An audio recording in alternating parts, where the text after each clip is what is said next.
बच्चों,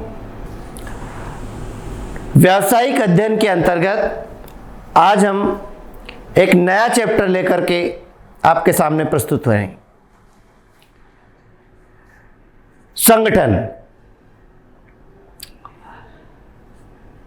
संगठन वाला जो चैप्टर है, इसमें से एग्जाम में 4-4 नंबर के 2 प्रश्न पूछे जाते हैं।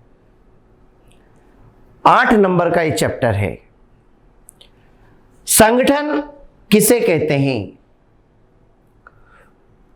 लोगों का एक ऐसा समूह जो मिलजुल कर किसी निर्धारित उद्देश्यों की पूर्ति के लिए काम करते हैं।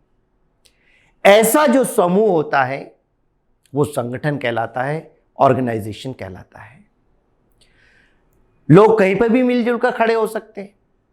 बाजार में भी लोगों की भीड़ लगी हुई है, पर वो क्राउड है, वो भीड़ है, वो संगठन नहीं है।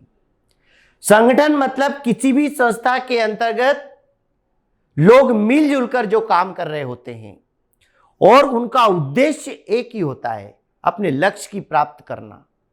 तो उस समूह को हम बोलते हैं संगठन। मुकेश अंबानी के अनुसार किसी संस्था का सांगठनिक ढांचा 1000 पैरों से चलने वाले कीड़े के समान होता है।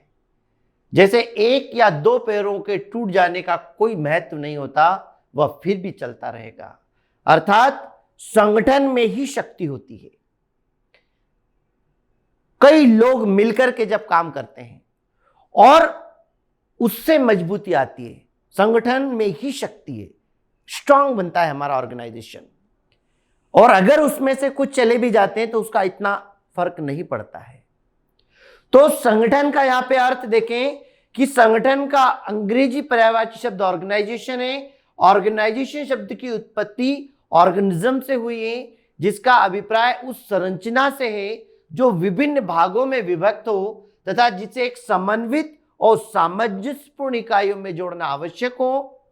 प्रत्येक औद्योगिक संस्था अनेक विभागों में विभक्त रहती है। ये सब विभाग अपने अपने निश्चित एवं निर्धारित कार्यों को करते हैं, पर सबके बीच समन्वय बना होता है, तालमेल बना रहता है। सब मिलजुल कर उस संस्था के लिए काम कर रहे होते हैं, जिसे संगठन कहते हैं। तो संगठन लोगों का एक ऐसा समूह होता है जो मिलजुल कर काम करते हैं। एक संस्था के अंतर्गत अलग अलग विभाग होते हैं, काम करने वाले कर्मचारियों का अलग अलग समूह होता है। सब अपने अपने काम को निर्धारित समय पर कर रहे होते हैं, पर सबका उद्देश्य एक होता है, सबके बीच समन्वय होता है, सबके बीच तालमेल बिठा होता है। उसे ही हम संगठन बोलते हैं, उसको ही हम ऑर्गेनाइजेशन बोलते हैं। और संगठन में जितने कार्यकुशल कर्मचारी होते हैं उतना ही संस्था प्रगति करता है और सबकी योग्यता का जो है लाभ संस्था को मिलता है। प्रोफेसर लुई हैने के अनुसार किसी सामान्य उद्देश्य या उद्देश्यों की प्राप्ति के लिए विशिष्ट अंगों का मैत्रीपूर्ण संयोजन ही संगठन कहलाता है। मतलब आपको कोई उद्देश्य की प्राप्ति करना है और आपके पास अलग अलग कोई भी साधन है, विभाग है, अलग अलग प्रकार के साधन है, उन सभी के बीच में कोऑर्डिनेशन बनाना अच्छे तरीके से, उसे ही बोलते हैं संगठन। अब हम आते हैं कि संगठन की विशेषता क्या है। लक्ष्य का होना। संगठन के अंतर्गत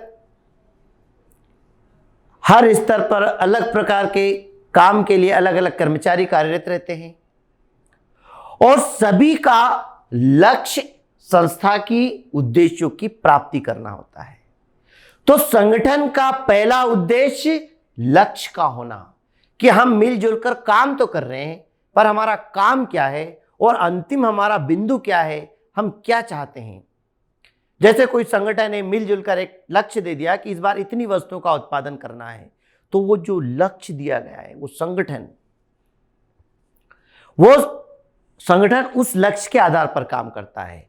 संस्था का हर कर्मचारी अलग अलग विभाग में काम कर रहा है, लेकिन उसका उद्देश्य संस्था के लक्ष्य को प्राप्त करना होता है। इसलिए संगठित होकर के वो काम करते हैं, मिलजुल करके काम करते हैं। तो पहला संगठन की विशेषता है लक्ष्य का होना, व्यक्ति समूह का होना जरूरी है। संगठन उसी को बोलते हैं जहां पर कर्मचारी हो अधिक से अधिक स्टाफ हो, निम्न स्तर से लेकर उच्च स्तर तक लोग हों। ठीक है, तो लोगों का, व्यक्तियों का एक समूह हो जो अलग अलग अपने कार्य को संपादन कर रहे होते हैं, वो समूह होना बहुत जरूरी है, तभी संगठन होगा। संगठन छोटे स्तर का भी हो सकता है, बड़े स्तर का भी हो सकता है। छोटा ऑर्गेनाइजेशन है, कम व्यक्ति कार्यरत होंगे, संगठन भी छोटा होगा। बड़े स्तर पर काम हो रहा होता है तो संगठन बड़ा होगा। अर्थात किसी भी स्तर पर हो, पर व्यक्तियों के समूह का होना जरूरी होता है। नेतृत्व एवं निर्देशन, लीडिंग एंड डायरेक्टिंग, नेतृत्व करना। नेतृत्व का अर्थ होता है संगठन के अंतर्गत हर विभाग का एक प्रबंधक होता है, मैनेजर होता है, एक लीडर होता है, और उस संगठन को निर्देशन देने का काम करता है। क्योंकि संगठन जितना बड़ा होगा उतना ही ज्यादा उसको ऑर्गेनाइज करना पड़ेगा, उसको संभालना पड़ेगा, निर्देशन देना पड़ेगा। इसलिए कुशल नेतृत्व का होना जरूरी है, एक लीडर का होना जरूरी है, एक कुशल प्रबंधक का होना बहुत जरूरी है, जो सभी को मैनेज कर सके, सभी से काम करवा सके, सभी की समस्याओं का जो है हल कर सके और सही तरीके से मार्गदर्शन कर सके, उसको बोलते हैं नेतृत्व। तो संगठन की विशेषता यही है, कोई ना कोई टॉप लेवल शीर्ष स्तरीय का व्यक्ति होना चाहिए जो सबको लीड करे, सबका नेतृत्व करे, सबका मार्गदर्शन करे। सार्वभौमिक प्रक्रिया, मिलजुल कर काम करने, संगठन बनाना, ये केवल व्यावसायिक क्षेत्र तक की क्रिया नहीं है, ये हर स्तर पर हर जगह लागू होती है। मिलजुल कर जब हम काम करते हैं, चाहे परिवार हो, समाज हो, देश हो, सब हम मिलजुल कर जब किसी लक्ष्य को प्राप्त करने का काम करते हैं तो हम शीघ्र अतिशीघ्र वो लक्ष्य को प्राप्त कर जाते हैं। साधन साध्य, मीन्स एंड एंड्स। संगठन संस्था के उद्देश्यों को प्राप्त करने का एक साधन है, अर्थात साधन एक, ये संगठन जो है एक सोर्स है जिसके माध्यम से संस्था अपने लक्ष्य को प्राप्त कर सकती है।